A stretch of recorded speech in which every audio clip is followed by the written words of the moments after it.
Greetings, everyone. Yep, check out all the Digibooks. This, of course, is part 2 of the Digibook overview. You'll see the ones we looked at last time in just a moment again, and then we'll take a look at the rest of them today on the Multimedia Chronicles.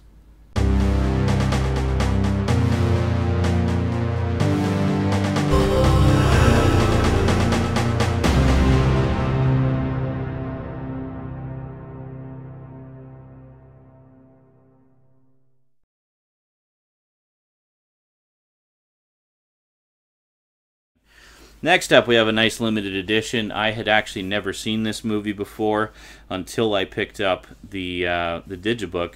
It had been recommended to me for years by pretty much everybody and their dog, and I just had never got around to seeing it. We have Jeff Bridges and John Goodman in The Big Lebowski, classic film, classic comedy film from the Coen brothers. Great stuff. I know this is kind of a love it or hate it movie for some people. There, of course, is the carpet there.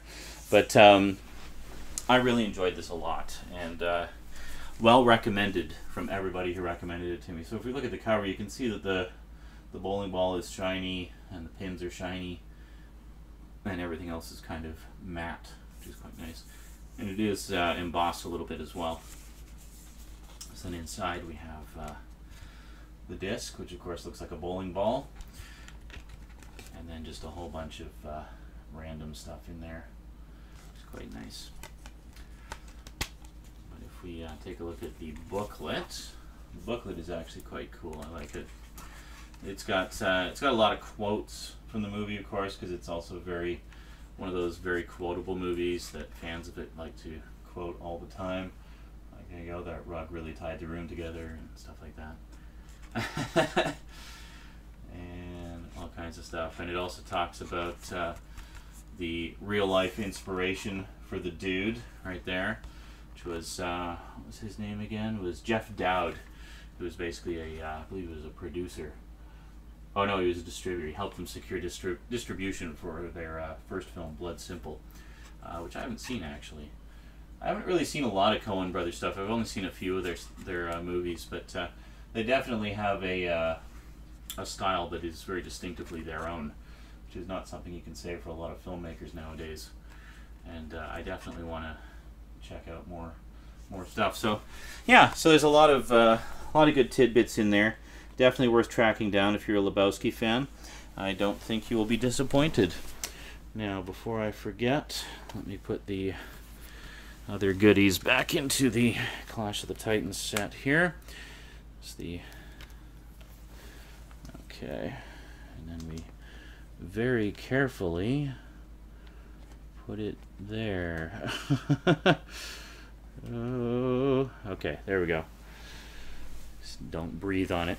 All right, so next up we have a couple of slightly thicker Digibooks. These are sort of the regular thickness ones, but I have 3 extra thick ones. I guess in the order that I picked them up. We have How the West Was Won, one of the few feature-length dramatic films done in Cinerama, like actual proper 3-strip Cinerama. I keep meaning to do a video about this. I will do a video about it eventually. This is not that video, but we're just going to take a quick look at the Digibook here. But this is wonderful. This is definitely one to get, and one of the big reasons that this is the one you want versus the regular edition is because it's actually a 2-disc set. You have disc 1, which is the movie in just normal sort of extreme CinemaScope aspect ratio. But then you got disc 2, which actually has the movie in Smilebox letterbox, which you can actually see here, sort of in the image, how it's curved like that. That's how it's letterboxed here, which is actually more accurate to the way it would have been shown theatrically, because the Cinerama screen was actually concave, so it would kind of curve around, and it would fill your peripheral vision. So with the Smilebox presentation, it actually looks more correct, because when they letterbox it, because it's meant to be projected on that concave screen, right? But when they just flatten it out to a normal letterbox presentation, it actually kind of squeezes the edges in ways that don't quite look right. But with the Smilebox presentation, it actually looks proper. It looks normal. So yeah, it's definitely worth tracking it down just to have the Smilebox version of this movie. It definitely makes a difference. So if we take a quick look at the booklet here, this is a great book because not only does it give you lots of information about the movie, but it also talks a lot about Cinerama in general and why it was so spectacular and why not a lot of dramatic movies were done in that format, because it was apparently a real pain in the ass to film. But yeah, they actually just released a Blu-ray of This Is Cinerama, which is basically just kind of a landscape-based thing, just all about visual spectacle. So they would do like aerial photography over notable landscapes and things like that. So here we see a lot of the production artwork and stuff like that. Now this is really, really cool to see this.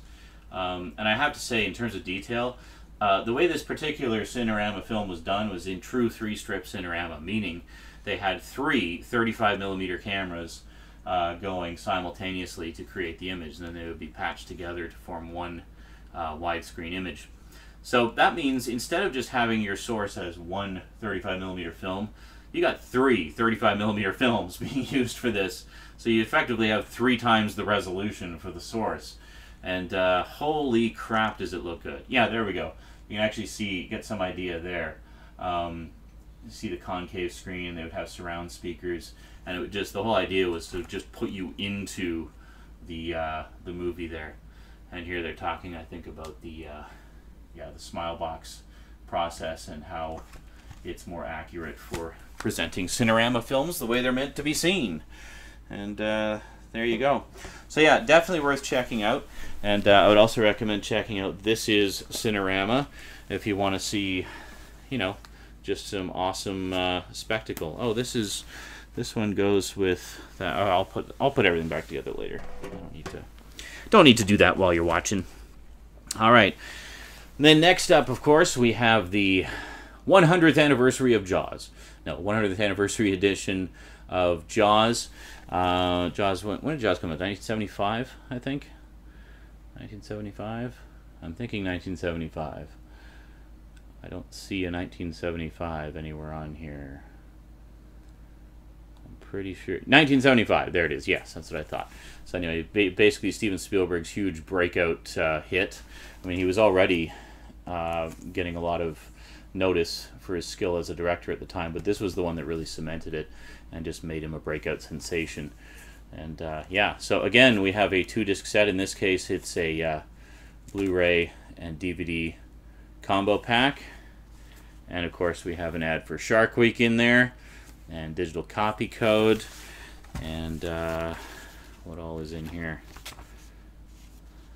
And some stuff about the Jaws Revenge video game, which I've never played. Oh, because it's only available on iPad and iPhone. That's why I've never played it, because I don't have an iPad or iPhone, and I never will, because I think they're pieces of junk. Anyway, taking a look at the booklet here. Again, we have very nice. You really can't go wrong with Steven Spielberg stuff on Blu-ray, because he pretty much personally supervises all of them. And as much as people tend to complain from time to time, this is the way it's supposed to look. Done. You know, if it somehow looks subpar, blame the film stock that was used at the time. This Blu-ray, from my understanding, looks accurate to the film source, and it's Steven Spielberg approved. So call me crazy, but I trust Spielberg. So this is really nice. I actually don't think I've actually looked inside this booklet before. Damn, it's pretty. I basically bought it and put it on the shelf with the intent to check it out later. I have not actually sat down and watched it yet, but I will, and maybe I'll do another little look at it, just sort of give my thoughts about it. I don't know. Don't quote me on that. I may or may not. And there we have. Oh, cool! Actual diagrams of the mechanical shark. That's pretty awesome. And then some storyboards and stuff. So pretty thorough. And I understand the disc itself is pretty loaded with extras as well. Oh, oh wow, Quint's monologue. That's like one of the most famous monologues in film history, right there. That's awesome. Okay, yeah, I don't think I ever had looked in that before. So we got to experience it for the first time together. Let me put this insert back in there. Yeah, and unusual, this time they actually put all the information on the back of the digibook rather than having it as a card that you remove. I think there was a card on there as well, and it basically just had the exact same information on it. I don't know if that's going to be a trend or not. Yeah, because I think that's the only digibook I have that actually does that. Yeah, and then last but most certainly not least, picked this one up I guess a few months ago. I think I showed it in an update. We got another from Stanley Kubrick, Full Metal Jacket. Now this is just a fantastic set. It's got lots of goodies in it. Of course, have the movie itself. There we go. Sorry, there's inserts falling out here. I'll just quickly look at the inserts. Oh yeah, I think I went over this when I did the update video, so I'll just quickly, skim through it here. We got that, which is for the, was it the production diaries or something, or Full Metal Jacket diary? Yeah, from Matthew Modine. So we got that, and then if we actually take the disc out, got some more photos there, quite nice. And then there is a second disc here, which is yeah, Stanley Kubrick's boxes, which I still haven't actually got around to checking out. But apparently it's like a whole bunch of, I think it's like a whole bunch of home movies and stills and stuff like that, just from Stanley Kubrick's personal archives of his, the production of his films. Should be pretty interesting for anyone who's looking for some insight into the mind of a master. So here again, see, I mean, this is why I like these digibooks, is because they really do give you a lot, like the good ones anyway, actually give you a lot of interesting bits and pieces of stuff, especially if you're interested in the filmmaking process. I think having this in addition to the on-disc contents, yeah, there's bound to be some overlap. Oh, R. Lee Ermey, such an awesome drill sergeant. He's like the greatest drill sergeant who ever lived. And he used to be a drill sergeant too, actually. Vincent D'Onofrio, this was his big breakout movie. God, he was scary in this. Matthew Modine. Adam Baldwin, of course, who we all know from Firefly now. Stanley Kubrick again, there you go. Looking very comfortable behind the camera. And yeah, just some great stuff here. Such a wonderful movie. Well, I don't know if I'd say wonderful. It's very harrowing, but it's extremely well done. And yeah, having seen it again for the first time in a long time, basically it's for the first time since it was new, I really have gained a new appreciation for that film beyond what I had before. But yeah, so there you go. That is literally it. That is all the digibooks I have for now. I would definitely like to get some more. There's a few current ones out that I have my eye on. I want the E.T. one. And I can't think of any others off the top of my head. Actually, I heard there's one for the Green Mile. I actually just have the regular DVD edition of the Green Mile. Might be inclined to pick that one up.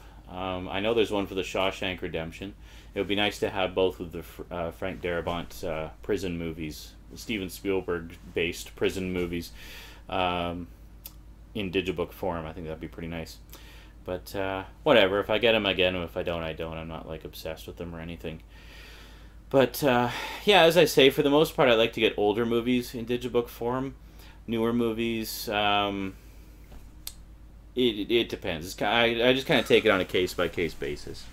Some I like to get in collector's set form. Others I don't really care so much. But yeah, there you go. Just thought you'd like a little look at the digibooks all together in one place. And yeah, that's it. That is it from me to you for now. So until next time, thanks for watching, and sayonara.